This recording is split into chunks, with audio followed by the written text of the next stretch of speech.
नमस्कार, MH news में आपका स्वागत है। मैं हूं विकी जैन और इस वक्त हमारे साथ मौजूद हैं बीजेपी के वरिष्ठ नेता विजय जॉली जी। विजय जी, स्वागत है आपका एमएच न्यूज में। विजय जी, सबसे पहले यही, जिस तरह की अभी दिल्ली की स्थिति है, दिल्ली में बीजेपी चाहती है कि सत्ता में वापसी करे, बहुत दिनों से सत्ता से दूर है, उसके लिए हर तरह से कोशिश की जा रही है, जी तोड़ मेहनत की जा रही है, अनियन बकेट्स तक बांटी जा रही है। लेकिन जो बीजेपी के अंदर जो चल रहा है, चाहे चेहरे को लेकर हो, पहले प्रदेश अध्यक्ष रहे, उनको सीएम के तौर पर प्रोजेक्ट किया गया, इस तरह से दिखाया गया, भले ही ऑफिशियली नहीं कहा गया, उसके बाद एक नया चेहरा सामने आ गया डॉक्टर हर्षवर्धन का, उसे लेकर आपको लगता है कार्यकर्ता थोड़े कंफ्यूज नहीं हो जाएंगे? देखिए, भारतीय जनता पार्टी एक कैडर बेस्ड पार्टी है। सेंट्रल लीडरशिप डिसाइड करती है और कार्यकर्ता अबाइड करते हैं।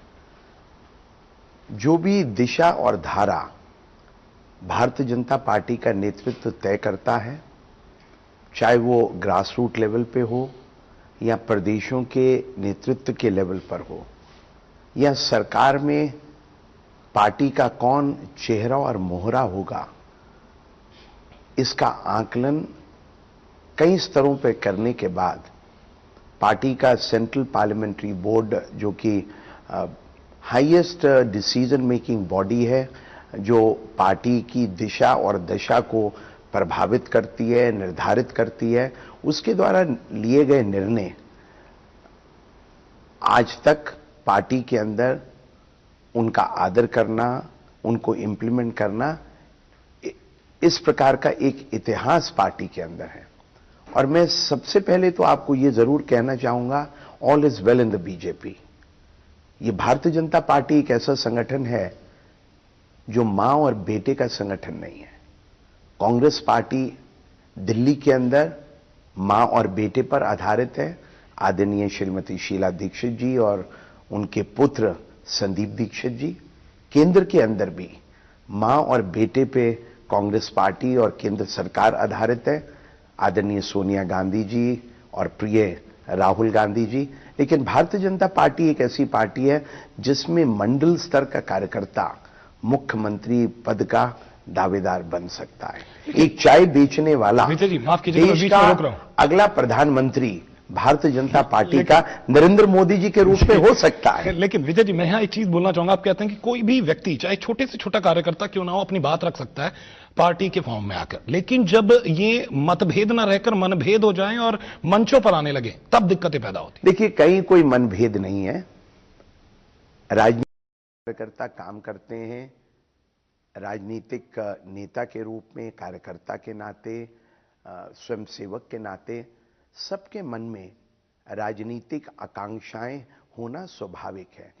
राजनीति में लोग संन्यास लेने के लिए नहीं आते हैं, साधु सन्यासी बनने के लिए नहीं आते हैं, लेकिन यथार्थवाद के चलते कुछ निष्ठाओं को लेके भारतीय जनता पार्टी में काम करने वाले विभिन्न स्तरों पे कार्यकर्ता वास्तव में कुछ अगर आकांक्षाएं लेके भी आते हैं तो उसमें गलती कहां है? जिसमें आकांक्षाएं नहीं होंगी वो ड्रीम्स को पूरा क्या करेगा? जो डे ड्रीमिंग नहीं करेगा वो उद्देश्यों की प्राप्ति नहीं कर सकता। जो नेतृत्व का भाव नहीं रखेगा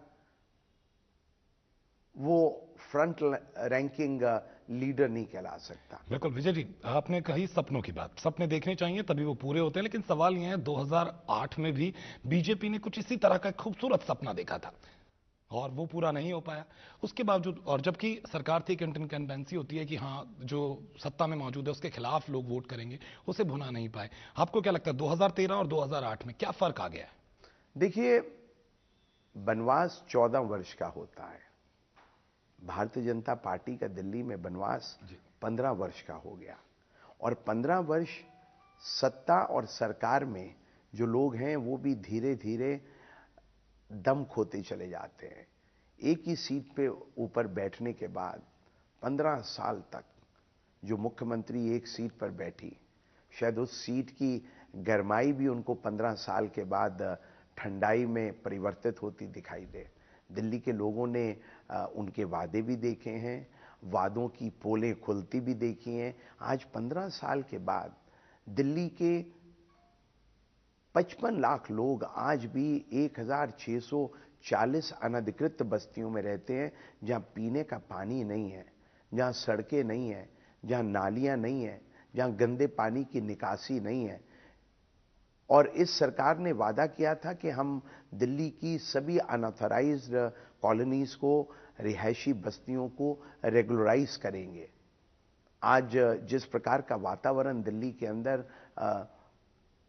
बना हुआ है, वो वातावरण दिल्ली सरकार और कांग्रेस पार्टी में विश्वास का नहीं है, बदलाव का है।